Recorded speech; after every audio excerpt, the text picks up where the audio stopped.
ನಮಸ್ಕಾರ ವೀಕ್ಷಕರೇ, ತಮ್ಮೆಲ್ಲರಿಗೂ H16 ನ್ಯೂಸ್ಗೆ ಸ್ವಾಗತ. ನಾನು ಅಶೋಕ್ ಜೋತವರ್. ಇಂದಿನ ಪ್ರಮುಖ ಸುದ್ದಿ ಏನು ಎಂದು ನಿಮ್ಮ ಮನಸ್ಸಿನಲ್ಲಿ ಒಂದು ಪ್ರಶ್ನೆ ಮೂಡಿರಲೇಬೇಕು. ಅದು ಪ್ರಮುಖ ಸುದ್ದಿ ಎಲ್ಲಿಯದಪ್ಪ ಅಂತಂತಂದರೆ, ಬೆಳಗಾವಿ ಸದನದಲ್ಲಿ ನಡೀತಿರತಕ್ಕಂತಹ ಒಂದು ಚರ್ಚೆ ತುಂಬ ವೈರಲ್ ಆಗ್ತಾ ಇದೆ. ಅದೇನಪ್ಪ ಅಂತಂತಂದರೆ, ಮೈಕ್ರೋ ಫೈನಾನ್ಸ್ ಸಂಘದ ವತಿಯಿಂದ ಹೆಣ್ಣು ಮಕ್ಕಳಿಗೆ ಸಂಘದ ಸಾಲ ಅನ್ನುವಂತಹ ಮಾತು ಕೇಳಿಬರ್ತಾ ಇದೆ. ಅದನ್ನು ಬ್ಯಾನ್ ಮಾಡಬೇಕು ಅನ್ನುವಂತಹ ಕೂಗು ಕೂಡ ಕೇಳಿ ಬರ್ತಾ ಇದೆ ವಿಧಾನಸಭೆಯಲ್ಲಿ. ಸೊ ಇದೇನು ಕೇಳಿ ಬರ್ತಾ ಇದೆಯಲ್ಲ, ಇದನ್ನು ಕೃಷ್ಣ ಬೈರೇಗೌಡರು ಅಂದರೆ ಸಚಿವರು ಕೃಷ್ಣ ಬೈರೇಗೌಡರು ಸಾಹೇಬರು ಕೂಡ ಇದನ್ನು ಬಂದ್ ಮಾಡಿಸ್ತೀವಿ ಅನ್ನುವಂತಹ ಮಾತುಗಳನ್ನು ಕೂಡ ಹೇಳ್ತಾ ಇದ್ದಾರೆ.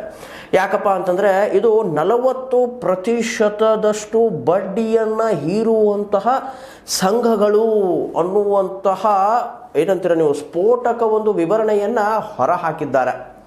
ಸೊ ಇದಕ್ಕೆ ಉತ್ತರಿಸಿದ ಕೃಷ್ಣ ಬೈರೇಗೌಡರು ಈ ಒಂದು ಮಾತನ್ನ ಹೇಳಿದ್ದಾರೆ. ಅವ್ರು ಏನ್ ಹೇಳಿದ್ದಾರೆ ಕೇಳ್ಕೊಂಡು ಬರೋಣ ಬನ್ನಿ. ಅವ್ರ ಇಂಟ್ರೆಸ್ಟ್ ಎಷ್ಟು ಬೀಳುತ್ತೆ ಅಂತ ಲೆಕ್ಕ ಹಾಕಿದೀರಾ? 40% ಇಂಟ್ರೆಸ್ಟ್ ತಗೋತಾರೆ. ಅವ್ರು ಕೊಡೋ ದುಡ್ಡಿಗೆ ಅವ್ರ ರಿಟರ್ನ್ಸ್ ತಗೊಳೋದಕ್ಕೆ 40% ಇಂಟ್ರೆಸ್ಟ್ ಬೀಳುತ್ತೆ. ಅವ್ರನ್ನ ಬ್ಯಾನ್ ಮಾಡ್ಬಿಡಿ. ಅವ್ರ ಅವಶ್ಯಕತೆ ಇಲ್ಲ. ಆ ಪಾಪ ಹೆಂಗಸರುಗಳಿಗೆ ಗೊತ್ತಿಲ್ಲದಲೇನೆ ಸಾಲ ತೆಗೆದು ಮನೆ ಹಾಳು ಮಾಡ್ಕೊಂಡಿದ್ದಾರೆ, ಹೋಗ್ತಾ ಇದಾರೆ. ಅದರಿಂದ ದಯಮಾಡಿ ಅಂತ ಯಾವುದೇ ಫೈನಾನ್ಸಿನ ಸಂಸ್ಥೆಗಳನ್ನ ತೆರೆಯೋದಕ್ಕೆ ಬಿಡಬೇಡಿ, ರದ್ದು ಮಾಡಿ. ಅವರು ಈ ಫೈನಾನ್ಸ್ನವರ ಅವಶ್ಯಕತೆ ಇಲ್ಲ. ಬಡವ್ರನ್ನ ಮತ್ತೆ ಬಡವರ ಇದಕ್ಕೆ ತಳ್ಳುವಂತ ಫೈನಾನ್ಸರ್ಸ್ ಅವರೆಲ್ಲ. ಅವರು ಬಡವ್ರನ್ನ ಉದ್ಧಾರ ಮಾಡಕ್ ಬಂದವರಲ್ಲ. ಅವರು ಮೈಕ್ರೋ ಫೈನಾನ್ಸ್ ಹೆಸರಿನಲ್ಲಿ ಜನರ ಶೋಷಣೆ ಆಗ್ತಾ ಇರುವಂತಹದ್ದು ಇದೆ, ಒಪ್ಕೊಳ್ತೇನೆ.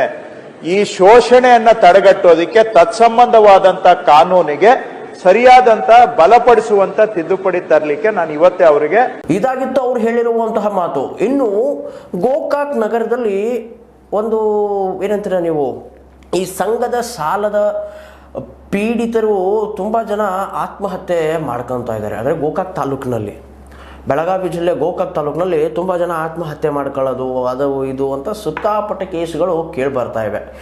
ಈ ಒಂದು ಕೂಗನ್ನು ಕೇಳಿ ಏಕ್ತಾ ಫೌಂಡೇಶನ್ ಅನ್ನುವಂತಹ ಒಂದು ಸಂಸ್ಥೆ ಅದ್ರ ವಿರುದ್ಧ ಒಂದು ಇದನ್ನು ಮಾಡ್ತಾರೆ. ನಿಮಗೆಲ್ಲ ಇಲ್ಲಿ ಪಕ್ಕದಲ್ಲೇ ನಾನು ತೋರಿಸ್ತಾ ಇದ್ದೀನಿ ಅವೆಲ್ಲ ಇವುಗಳನ್ನು ಫುಟೇಜಸ್ಗಳನ್ನು, ಯಾವ ರೀತಿ ಅವ್ರು ಹೋಗಿ ಮನವಿ ಕೊಟ್ಟರು, ಸಂಘದವರು ನಮ್ಗೆ ಕಾಡ್ತಾ ಇದ್ದಾರಪ್ಪ, ಇವ್ರ ಜೊತೆಗೆ ನಾವು ನಿಲ್ತೀವಿ ಅನ್ನುವಂತಹ ಮಾತುಗಳನ್ನು ಕೂಡ ಹೇಳ್ತಾ ಇದ್ದಾರೆ.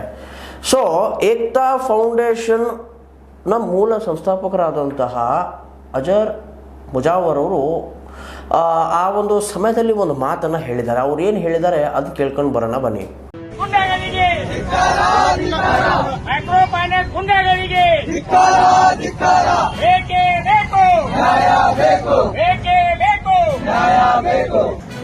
अजर मुजावर एकता फाउंडेशन संस्थापक, ये जो मसला है माइक्रो फाइनेंस का दिने दिन बढ़ते जा रहा है.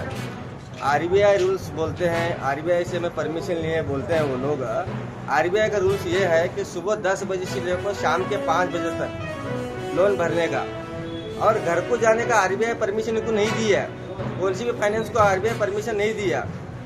तो मसला ये लोग बात कर को लेडीज को क्या करते हैं, गुमराह करके घर को जाके बैठने का, धमकी देने का, जोर जबरदस्ती करने का. ये आरबीआई रूल्स ही नहीं दी, इनको परमिशन नहीं दिया. रूल्स आरबीआई का ऐसा है कि फाइनेंस को आना, फाइनेंशियल लोन का लेना, फाइनेंस में भरना, कोई भी किसके डोर को जाने का ये अनुमति गवर्नमेंट नहीं दी इनको. फिर भी इन्होंने इलीगली काम कर रहे हैं. जाके औरतों पे हाथे उड़ाने का, गाली गलौज करने का, ये बहुत हो गया है. इनके साथ साथ ये हफ्ते के बड्डी के लोग जो है गोकाक शहर में, उनकी से ज़्यादा इनकी गुंडागिरी बहुत हुई है. इनकी वजह से भी थोड़े लोग गांव छोड़ के गए हैं. और इनकी दादागिरी इतनी हो रही है, दिन पे दिन बढ़ती जा रही है.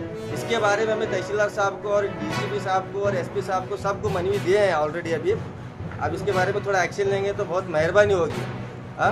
ये हमारी गुजारिश है एकता फाउंडेशन की टीम की तरफ. ಇದು ಒಂದು ಏಕ್ತಾ ಫೌಂಡೇಶನ್ ನ ಹೋರಾಟಕ್ಕೆ, ಹೌದಾ, ಏಕ್ತಾ ಫೌಂಡೇಶನ್ ಅನ್ನುವಂತಹ ಸಂಘದ ಹೋರಾಟಕ್ಕೆ ಇದೊಂದು ಫಲ ಸಿಗ್ತಾ. ಯಾಕಪ್ಪ ಈ ಮಾತು ಅಂತಂದರೆ, ತುಂಬ ಜೋರಾಗಿ ಕೂಗುಗಳು ಕೇಳಿ ಬರ್ತಾ ಇತ್ತು, ಇಲ್ಲಪ್ಪ ಇದನ್ನ ಬಂದ್ ಮಾಡಿ ಎಂದು. ಸೊ ಆ ಒಂದು ಕೂಗಿಗೆ ಬೆಲೆ ಕೊಟ್ಟು ಎಲ್ಲ ಏನಂತೀರ ನೀವು ಸಂಸ್ಥೆಯವರು ಅಂದರೆ ಏಕ್ತಾ ಫೌಂಡೇಶನ್ ಸಂಸ್ಥೆಯವರು ಅದ್ರ ಜೊತೆಗೆ ನಿಂತ್ಕೊಂಡು ಕೂಗು ಹಾಕಿ ಇಲ್ಲಪ್ಪ ಇದು ನಮಗೆ ಬೇಡವೇ ಬೇಡ ಅನ್ನೋವಂತಹ ಮಾತುಗಳನ್ನು ಕೂಡ ಹೇಳಿದ್ರು. ಅದಾದ ತಕ್ಷಣ ವಿಧಾನಸಭೆಯಲ್ಲಿ ಈ ಒಂದು ಮಾತು ಬೆಳಕಿಗೆ ಬರುತ್ತೆ ಅಲ್ವಾ. ಸೊ ಇದೊಂದು ಏಕ್ತಾ ಫೌಂಡೇಶನ್ ಜಯಾನ ಅಥವಾ ಇನ್ನೂ ಏಕ್ತಾ ಫೌಂಡೇಶನ್ ಇನ್ನೂ ಒಂದು ಸ್ವಲ್ಪ ಜೋರಾಗಿ ಕೆಲಸ ಮಾಡಬೇಕಾ ಏನೆಂದು ಕಮೆಂಟ್ ಬಾಕ್ಸ್ನಲ್ಲಿ ಕಮೆಂಟ್ ಹಾಕಿ ವೀಕ್ಷಕರೇ. ಕಮೆಂಟ್ ಬಾಕ್ಸ್ ನಿಮಗೋಸ್ಕರ ಫ್ರೀ ಐತೆ. ಮತ್ತು ಈ ವಿಡಿಯೋವನ್ನು ಜಾಸ್ತಿ ಟು ಜಾಸ್ತಿ ಶೇರ್ ಮಾಡಿ. ಯಾಕೆ ಈ ಮಾತು ಹೇಳ್ತಿದ್ದೀವಿ ಅಂತಂತಂದರೆ ಇಂಥ ಕೆಲಸಗಳು ಆಗಲೇಬೇಕು ಸಮಾಜದಲ್ಲಿ. ಸಾಮಾಜಿಕ ಒಂದು ಬೆಳವಣಿಗೆ ಆಗಬೇಕಪ್ಪ ಅಂತಂದರೆ ಈ ಟೈಪ್ ಕೆಲಸಗಳು ಆಗಲೇಬೇಕು. ಇದಾಗಿತ್ತು ಈ ಹೊತ್ತಿನ ಪ್ರಮುಖ ಸುದ್ದಿ. ಇನ್ನಷ್ಟು ಸುದ್ದಿಗಳಿಗಾಗಿ ಸದಾ ಫಾಲೋ ಮಾಡ್ತಾ ಇರಿ H16 ನ್ಯೂಸ್. ಏನಂದರೆ ಯಾಕಂದರೆ ಇದು ಸತ್ಯದ ಕೈಗನ್ನಡಿ. ಧನ್ಯವಾದ.